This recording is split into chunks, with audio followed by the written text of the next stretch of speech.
Los historiadores de la antigua Grecia dividían las prostitutas entre ordinarias o pornai y refinadas o hetairai.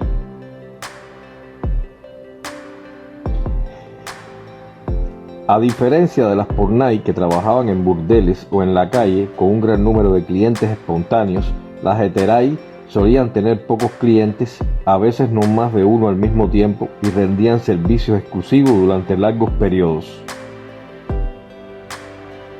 Esta diferencia no siempre ha estado clara, ya que Apolodoro de Atenas, aunque con un sesgo difamatorio, las cita a todas bajo ese mismo nombre en su detallado discurso contra la hétera Nera.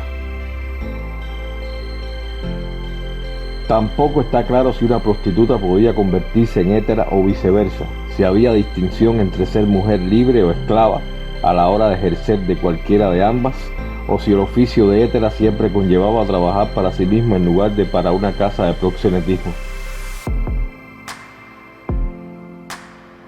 En todo caso, las fuentes sugieren que la mayoría de las héteras eran libres y atendían a clientes distinguidos a título individual.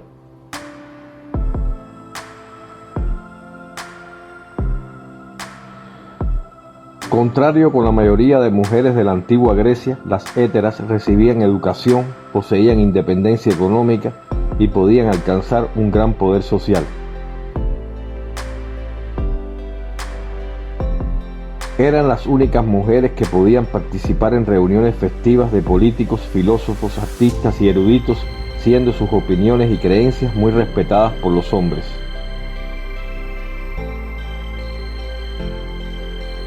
Los servicios de las héteras no se componían exclusivamente de sexo, sino que también incluían danza, música, conversación y estimulación intelectual, lo que exigía a estas mujeres un conocimiento profundo de toda clase de artes y ciencias que pudieran resultar interesantes.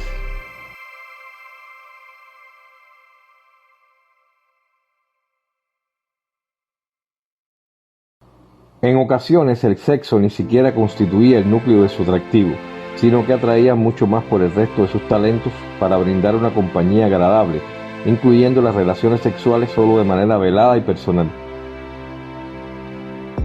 Ateneo las describe como capaces de conversaciones hábiles y halagüeñas, así como agudas y refinadas. Asimismo, las héteras solían tener conocimientos de música con varios instrumentos musicales. Hasta tal punto sobresalen sus habilidades en la literatura que se ha llegado a proponer que las héteras no ejercían realmente como prostitutas, aunque esta es una posición con poca base. Según autores, el concepto de las héteras podrían haber surgido como trabajadoras sexuales para los simposios antes de diversificar sus funciones y atributos. Su belleza junto a su espontaneidad a la hora de posar desnudas convirtieron a algunas héteras en modelos de artistas como la Apeles o Praxíteles, que era el caso de Friné. Por su parte, el templo de Afrodita en Corinto también ofertaba servicios de héteras a los visitantes como una forma de prostitución sagrada, con lo cual complementaban las donaciones de estos y permitían una mayor fuente de ingresos para el templo. Sin embargo, estas héteras podrían haber ejercido más como simples prostitutas de lujo que como damas de compañía al completo, ya que la naturaleza itinerante de su clientela les habría impedido trabajar para ellos por periodos largos de tiempo. Las héteras, al menos las libres, administraban sus ganancias por sí mismas, con lo que podían llegar a ser muy ricas, aunque también estaban obligadas a pagar impuestos como todos los demás oficios. Sus carreras podían llegar a ser cortas, de modo que las que no reunían suficiente dinero para retirarse con comodidad podían trabajar en burdeles, ya fuera como dueñas del negocio, como prostitutas o como maestras del oficio.